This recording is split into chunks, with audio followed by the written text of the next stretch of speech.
Sobrang instantaneous yung damage na pwede mabigay ng Homeboy, especially sa mga specific targets like Sanji, BennyQt, and even Sanford. Ayan na nga, ginamit na nga yung Phantoms Team doon. CarlTZ makakuha ng turtle, pero here comes Liquid Echo.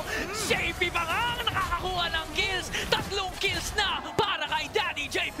Hindi mo pwedeng ilabas ang kabayo sa amin kasi kami na mismo yung kabayo. Logo namin yan eh.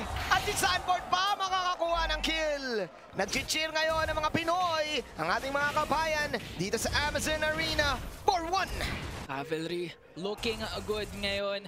They got the start that they wanted. Meron lang chip on the shoulder kanina nung medyo nag-overextend si CarlTZ. Pero ang bilis din naman nila makarecover. Charge coming in from Zorn. Si CarlTZ ang gusto niyang kunin. Pati naman Zaman Force nandyan. Pati yung stun coming in from Sanji. Napakasakit na nga.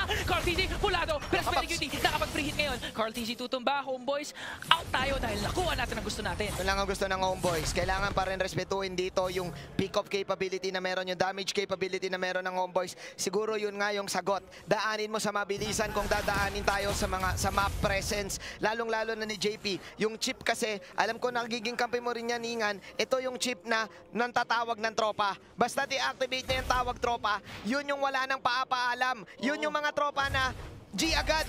Instant. Oo, walang drawing. Instant invite. Instant accept. Instant accept. Pero ang problema, pwede din kasing may sumama na ayaw mo kasama. Depende na yan eh. Pag Liquid Echo, sama-sama talaga yan. Ito yung Liquid Echo, yung tropa na to, yung nabuo itong dating katagang Liquid Express na ngayon Liquid Stampede na. Hindi ito yung tropa mong sasabihin, try ko pumunta. Tapos hindi naman pupunta. Lahat sila, pag tumawag na yung isa, pupunta yan. Sure ball, may isa o dalawa dyan pupunta. Rating sure naman, kaya naman Liquid Echo always consistent sa bawat torneo na pinapasukan nila. Tatandaan natin last season, sinabi nila na merong problema lang silang nakaharap. Pero with the recent MPL PHS 13, pinakita nila kung anong meron talaga sila pag full force ang Liquid Echo. Tingnan, ako nakita si JP. JP, tatawagin ba mga tropa dito? JP? Kalate buhay. Oy, ginaya siya ni Udil. Mantatawag din ba ng tropa yan? Merong problema. Pwede, kaso yung problema, bakit? Pwede mo naman gamitin yung Pero wala na, nangyari na! Bawal ka pumikit basta-basta dahil pag dilat mo, baka wala ka na sa mapa at yun yung pinakita ni Sanford. Sinuntok ni Sanford D. Habang si Chibi ngayon makakuha ng last retribution, sabi ng Echo, kunin na lang natin yung mga hero Angkol at Kabim! Alam mo ba yung Kabim?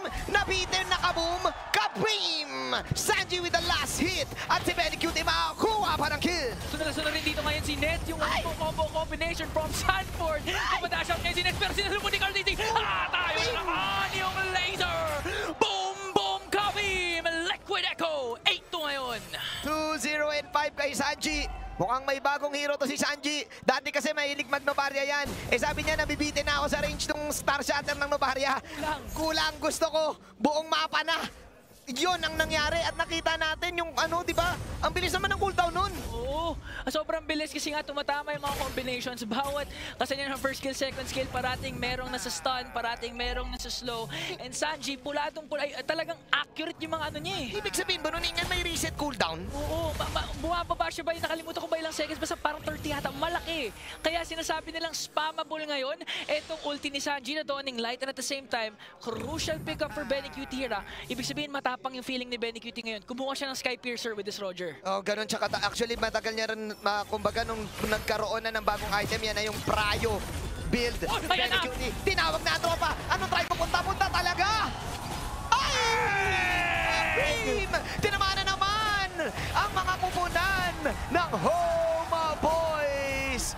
At nag-cheer na lahat ng tao sa Eastwood mukhang mapapagawian. Kung nakita mo yung lower right skin kanina lamang, nakikita natin si CarlTZ. Nakangiti na. Confident ngayon ang Liquid Echo with all the plays that they are making. JP, very crucial yung role niya with this chip. Alam na natin yung rason bakit parati bineban, pero pinapakita ulit ni JP bakit nga ba. Yung pagkasa niya kanina ng ultimate niya, sama-sama lahat ng Liquid Echo. Nagulat yung Homeboys na kahit meron silang mga pang disengage sana like the Wild Charge or the penalty zone.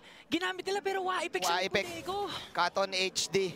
Katon HD na naman si CarlTZ. Nakakailang Katon HD na yan eh. At marami na naman mag-e-edit sa TikTok niya na huling-huli ka. CarlTZ, lalo-lalo na yung mga magagaling mag-lip read.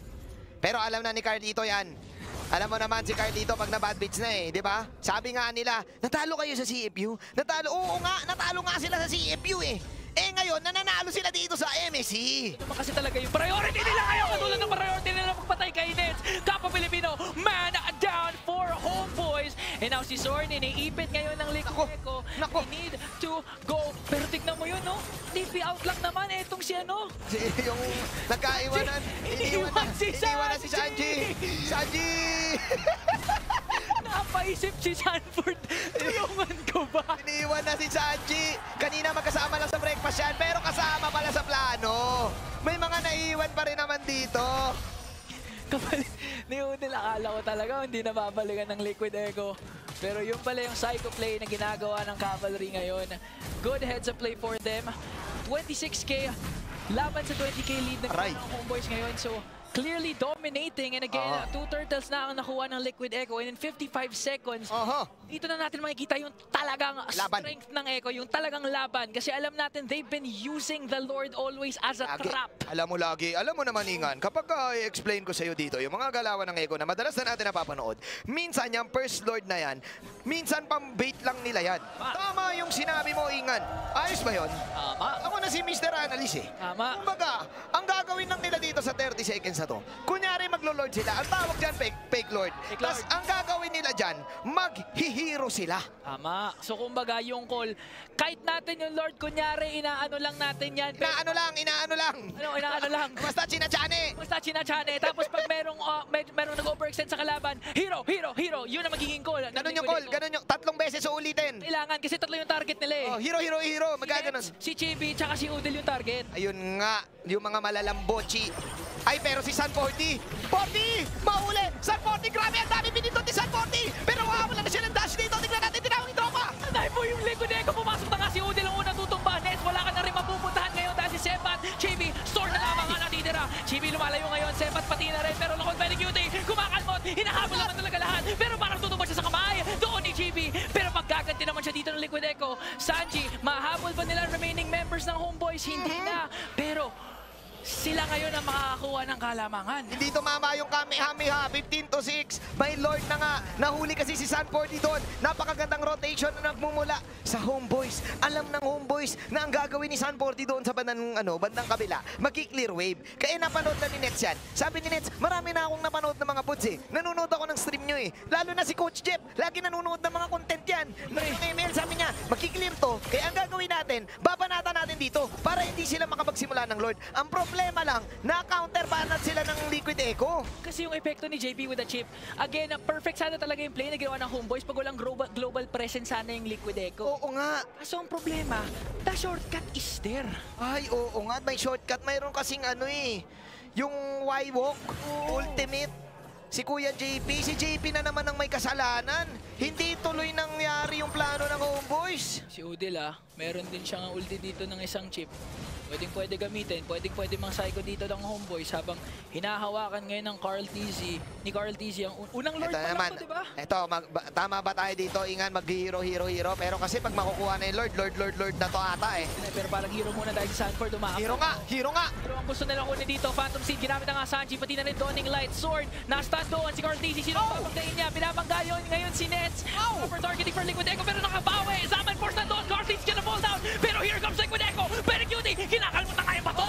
Tumatama din naman, Sepat ang kanyang next target, like and bounce, tutumba. Sanford, hindi na rin talaga tinigilan doon. Si TV, tatlong nawala sa Homeboys, and Liquid Echo make it 4 dahil double kill for Sanji. Si Udin na lang maiwan dito. Pasok ni Sanford at eto na. Benny Cutie, kumakalmot lang!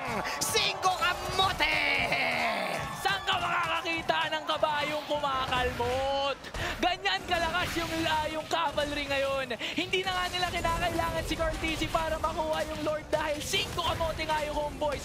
Lahat sila wala ngayon. At syempre, sabi ni Carlito, kailangan kasama ako sa replay. Kunin ko na tong Lord. Sayang eh. Pero nilasit pa rin ni Sanford. Hindi siya kasama sa replay eh. Tingnan mo, nag-instant replay. Wala si Carl TZ. Sino lang yun nandyan? Si Benny Cutie, si Sanford, si Sanji lang. Na late sa party si Carlito.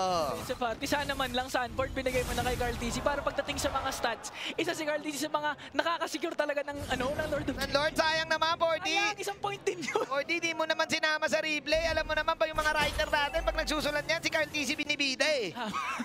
Sayang naman, 40. Sabi kasi ni 40, ako naman ibida nyo. Lagi na lang si Carlito eh. Naka 2 finals MVP na. Oo, sabi ni, oo nga naman. Ako yung sulatan nyo ng write up. Mathematician ako, diba? Interview nyo nga ako eh. Diba? Yun yung nangyari eh. Okay lang.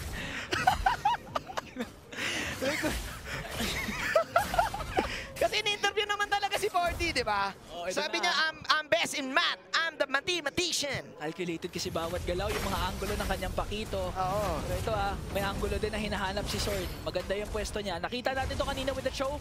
Aabangan at aabangan lang niya si Benny Cutie. Pero parang naaamoy ata ni Benny Cutie. Tinitipihan pa nga to si Sword sa babao. Binibigyan yung bato. Sobra ka naman, Benny Cutie. Sobra ka naman, boy. Ay, Udil! Spicy! Spicy Udil! Babanatan natin dito! Nandito si Sepat!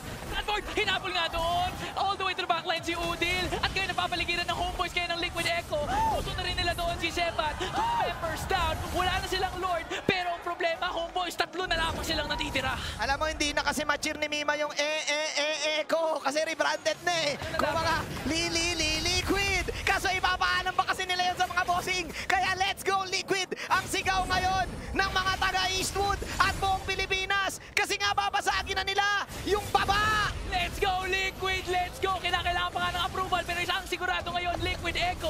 Inuubos na nga ang base ng homeboys. Isa na lamang ang natitira sa gitna pero they are gonna do this by the book. Gonna respect pa rin homeboys. Back time. Nakikita ko na ang mga chat sa GC. Ano yan? Nakikita ko na ang chat ng mga manager nila. Ipopost na to. Nako, gagawin na naman yung poster dito. Gagawin na naman yung poster na Eugene. Gagawin na naman yung poster. Maggagawa na naman ng Echo top 1 secured. Ay, nako, may bagong idea na naman sila nakuha. Ready na nga talaga. O, kasi naka-ready na, nakaplano na lahat yan eh. Nakaplano na yan, men. Isang pindot na lamang. Isang pindot na lang, ipopost na yan, Bobby. Napanood na yan, napanood na ng mga social media manager. Homeboys ba naman kalaban nila? Eh yung Homeboys ang pinakamatikas na team sa Shyamalan. Yung tikas yan, iba eh. Kaya nga kinakailangan pa rin talaga respetuhin ng Liquid Echo. Yung comeback potential ng Homeboys, again, this is still Sorn, paired up with the gold standard gold laner na si Nets, na kapwa Pilipino natin. Hirap si Nets dito, pare. Tingnan mo yung score niya. 2-5-3. 2-5-5 Nets. Kasi naman eh, Bobby, napakagandang counter nung Xavier. Isipin mong mabuti, maglalagay ka ng Zaman Force, eh di saan ba isushoot ni Sanji yung mga projectile niya? Doon mismo sa Zaman Force. Kumbaga kahit nandyan si Nets sa kanyang Zaman Force, nasa stun naman siya, so hindi rin siya nakakapag-dash. Pero si Sanford, 40? mathematician na. The mathematician. Kinakalculate na niya kung paano siya gagalaw. Oh, mathematician walking down the street. Ay, si Dupidu! Dalawa na wala ngayon sa Homeboys. Liquid Echo hindi na nga daw maglanor dahil gusto nila wipeout. Tinamaan si Sword doon ang Dawning Light. Pero tinapos si Benny Cutie with the final blow. Sepa talaga namang free hit. Kalmot. Immortality is there. Pero hindi mo makayanin ang kalmot ni Benny Cutie. Wipeout para sa Liquid Echo. Top 1 secured! Sabay bilip pa ng mga winter run. O, sabay-sabay. Sabay, wala, ayaw, sabay-sabay.